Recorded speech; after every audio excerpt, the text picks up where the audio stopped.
What is going on, YouTube? It is Primitive here, and today I'm be bringing you my Bond of Friendship AncientGarurumon deck list that I had on the channel yesterday. Now, this is what is going to be most likely my main deck in BT6 because I've put a lot of time and a lot of testing into this deck. Even before we got BT6, I was playtesting this with proxies and on TTS, and really trying to refine it because I think this variant is extremely powerful, especially into Three Musketeers and Security Control. I find it to be way more effective than the Rookie Rush version, so this will be the deck that I've tested a lot, and I wanted to bring it all to you here so that way, if you guys wanted to test it out, you can have a starter list if you wanted to make some changes and whatnot. But keep in mind that this is a pre-starter deck. We don't have the starter decks here in the States yet, so there are going to be some cards that are a little less optimal post starter decks, and I will talk about those through the list because there are only a couple changes you really make once the starter deck comes out. But with that being said, let's go ahead and get on into the list. Starting off with the Digitama, we're going to have 4 Upamon and 1 Demi-Vmon. Now, Upamon is just the best egg here. You're going to be getting those draws consistently, and you want to be finding the pieces that you need. You need to cycle. You want to be finding your Garuru pieces or your bonds or whatever, really what you need. So the Upamons are pretty key, and then I'm playing the 1 Demi-Vmon because we don't have starter decks yet. I will likely just replace this with the starter deck Demi-Vmon once we do get it, but for now, being able to unsuspend and get the 1k DP boost is pretty good because you're going to be unsuspending with both your Bond and your Ancient Garuru, so you can get those little extra boosts and buff them up to 15 and 14 respectively. So these are the eggs right now, but like I said, once the starter deck comes out, you can go ahead and change this for the starter deck Demi-V. Now, getting into the rookies, we're going to have 4 of this Gabumon. This is the one that you really need to just be playing because it works with the Bond. You makes it so you can get the other unsuspend, and when it's out, you can play your mats for a little bit cheaper, which is pretty not relevant. I don't think I've ever really had this effect actually proc, maybe once or twice, but you want it for the inheritable because this is the one that you want to go Bond on top of so you can get those extra checks. It's pretty staple, so you're going to be playing 4 of these.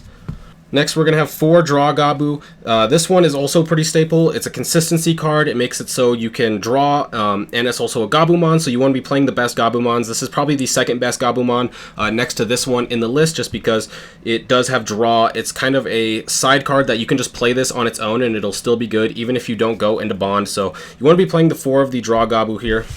Then getting into the rest of our Gabumons, we are playing 1 of each of these. Now, I don't think you need to play more than 1 in this list because we are playing the 4 strawberryman, so it seems a little redundant.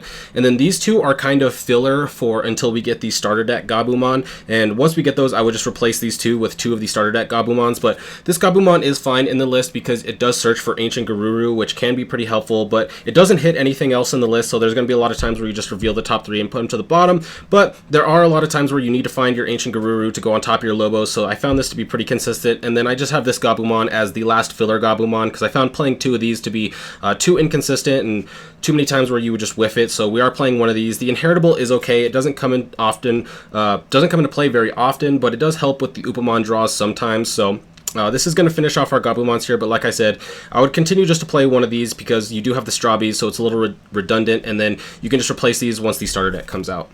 Then we got 4 Strawberryman. This card is absolutely insane, and it's easily the best non-Gabumon card in the list because you're able to hit so much here. It is very, very consistent. Obviously, sometimes you will miss, but the fact is we have 7 Tamers and 14 Hybrids in the list. So when you're hitting Strawberryman, a lot of times you're going to double hit. You're going to get a lot of consistency, and then this is the perfect card to drop once your Ancient Garuru dies because you will be able to play a Hybrid for free, so you'll be able to drop the Strawby and search out some more. But the thing is this works a lot better than the Gabumon in my opinion because you get to hit the Tamer or the Hybrids as well, and the Hybrids are very, very important in this list because as we'll talk about later, being able to go Hybrids on top of your many Tamers is going to be very important in a lot of matchups, so we want to be playing 4 Strawberry here. It's very staple and it's very, very consistent in this list. Then to finish off the rookies, we're just going to have 1 Madoki Betamon. This is a card that I just think is too good not to play. With all the memory boosts in the meta and opposing Hammer Sparks, this card is just a little too good, so I decided to play it at 1. You could play it at 2, but you'd probably have to cut a Strawbymon, and I think Strawby is just way better and more consistent, so we'll probably just play it at 1 for now. But if you wanted to play 2, you could go ahead and cut a Strawby for it.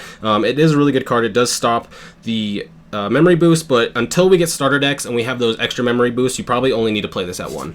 Now getting into our champions, we're going to have 4 Lobomon and 2 Kendo Garurumon. These are our hybrids to go on top of our Tamers. Now, these are incredibly important, especially in the Three Musketeers matchup, because you need to be able to get those clears in and then have something on board that can't be easily cleared by your opponent, which is going to be Tamers. So being able to swing as many checks as possible early and then get your opponent down to 1 or 2 checks makes it so that you can go 1 hybrid on top and then of a tamer, and then swing, and then once it dies, then you can put another hybrid on top of another tamer, and then swing in without it worrying have to be deleted. So versus the Three Musketeer list and these security control lists, these hybrids are very, very key because the tamers are the hardest thing for your opponent to get rid of. All they have is these Wart to Feet, which is going to take a little bit of setup for them to get to, and you're going to have multiple tamers, so these Wart to Feet isn't that big of a deal because you'll usually have 4 or 5 tamers in a game anyway.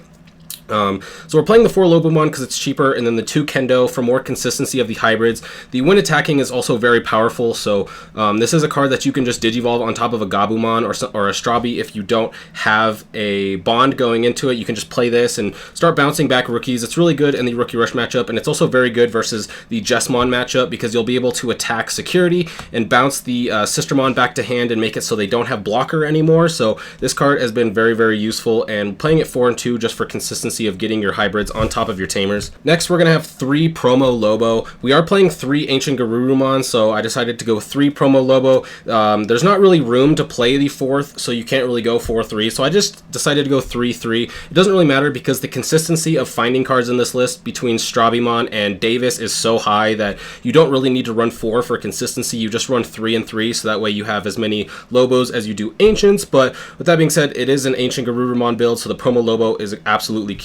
Then finishing off the champions, we're going to have 3 Grizzlymon. I do really, really like Grizzlymon in this list. When I was first playing this list, I found that this deck had no defensive backbones or anything like that, and that when you were swinging in and trashing your security, you would just start to fall behind and potentially lose. So I found that you needed some sort of defensive cards, and this Grizzlymon is a part of that. We have some more that we'll talk about later, but the Grizzlymons are important because once you start getting lower on security, you need to be able to Digivolve on top, and then also the to get blockers, and then also being able to just Digivolve for cycle on top of cards like Strawberryman or even just your Gabumons that you don't have a bond for is really good because you get to have something on board that stops your opponent as well as cycle for cards, and in this deck, cycle and consistency is very, very huge. So Grizzlymon is very consistent in both the defensive aspect and the drawing aspect because there's not a lot of other champions that we have that you just want to Digivolve on top of because you want to save your hybrids for your tamers and you want to save your Lobomons for when you have your Ancient Garuru. So Grizzlymon is a nice little neutral as well as being a very, very good defensive card.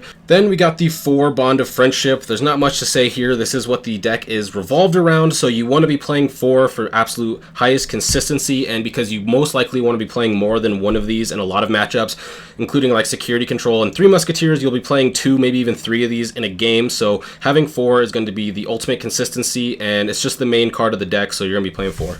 Then we got 3 AncientGarurumon. Now this is just the side package. AncientGarurumon is extremely, extremely powerful in the security control and 3 Musketeers matchup. Being able to go up early and get 2 checks in without having to trash any of your security, and then once it dies, being able to play a Strawberryman, which will search for your mats and your other hybrids, is so, so good. The AncientGarurumon package is so absolutely insanely powerful. I was playing the 4 and 4 at one point, but decided to cut down to 3 and 3 because there was too many times where I was finding the Ancients and Bonds in hand without any ways to go up to them. But once I cut down to 3 and 3, I have been having no issues with that. The consistency has been perfectly fine, and like I said, you search so much with this list that you're pretty much always going to be able to find the cards that you need. So 3 here with the Ancient as the side package. Then finishing off the Megas, we are just running the 1 Magnadramon. This goes with the Grizzlies of cards that I thought I need some defense in this list because you are trashing your security so often that in those longer matchups, you need something that's going to be able to help you survive. And versus the 3 Musk and security control matchup, the Magnadramon is super key because there's a lot of times where you can just play this,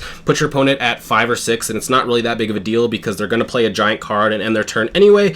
And so then you'll be able to recover back up. But the main thing is when you go bond and trash your last 2 security and go down to 0, your bond will live at the end of the turn. So being able to bond, because you'll be at 3 with Davis, you'll promote the Gabumon, gain 1, go to 4, and then you'll bond, go to 1, and then after you do your bond swings, you can play Magnadramon, put your opponent at 10, recover 2, and now you have a bond that's sticking on board with 2 security, and also just another big minion on board. And like I said, versus security control matchup, their cards are so expensive that it doesn't really matter how much you put them, what memory you put them at. So the Magnadramon I just found to be very, very crucial. I kind of want to play 2 of these, if I'm going to be honest. I feel like the 1 is not consistent enough, so I kind of feel like I've been wanting to play 2. It's just really hard to find a spot. It would probably have to be a Grizzlymon because there's only X amount of spots that you can play for defensive cards, but I just decided that the Grizzlymon is a little bit better right now, so for now I'm just playing the 1. Now we have our 4 mats. Now this is very obvious. You need as many of these as possible. So for 1, for consistency, but 2,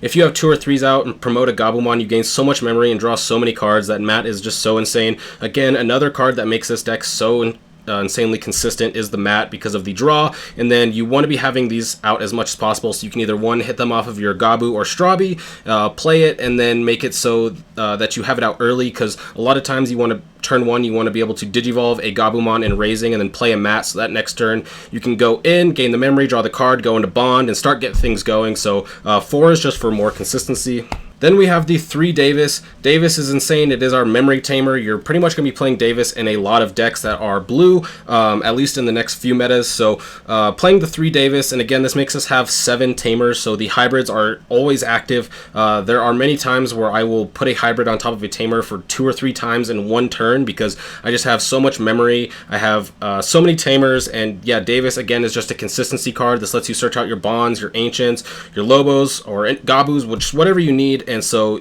playing the 3 Davis because this card is just too good not to play. Next up, we're going to have 3 Hammer Sparks. I decided to play 3 over 4 because there is a lot of memory in this deck and a lot of consistency. We have the Davises, we have the Mats, we have memory boost and stuff like that, so the 4 Hammer Sparks isn't as key, but it's such a good card that you want to play. This is probably one of the best cards that you can hit in security because you can shorten or end your opponent's turn, and it's also just a consistency card because you're able to extend your turns more by gaining the extra memory. So playing the 3 because it's just such a good card, but playing 3 over the 4 just because we have so much memory gain that having the 4th one cut out gives us an extra spot for more cards, but 3 Hammer Sparks here. Then we have 2 Howling Memory Boost. This is a card, since we don't have starter decks, that you pretty much have to play so you can have the extra memory, but this card is so absolutely good. Being able to make it so some Digimon can't attack or block is another defensive card in this list. I went from 1 to 2 just because it was so insanely powerful, but once the starter deck comes out, you're going to cut at least one of these for the blue memory boost. I'm not sure if you cut both because the ability to make your opponent not be able to attack or block with one of their Digimon is so powerful that I think you continue to play at least one, but you definitely cut this one for the blue memory boost once the starter deck comes out. Then to finish off the list, we're going to play 1 Rattlestar and 1 Cocytus Breath. I found Cocytus Breath just to be way more consistent and powerful than Rattlestar because of the condition of them needing to have 3 Digimon, so I went with the Cocytus Breath, but once the starter deck comes out, you're going to play this for the new V-Nova option that bounces a level 6. That is a 6 cost. It's just going to be better than Cocytus Breath, but until then, I am playing the Cocytus Breath. And then the Rattlestar is just good enough at 5 to be able to bounce stuff like blockers to hand to slow down your opponent, but if they do have 3 on board, being able to bot deck something is extremely, extremely powerful. But that is going to be the end of this list. If you enjoyed, be sure to like and subscribe because I'm going to be having a bunch of Digimon BT6 content coming to you here soon. I'll be having more battle videos and deck lists coming over the next couple weeks, so if you're excited for that, be sure to let me know down below. But with that being said, I hope you have a great day. Peace out.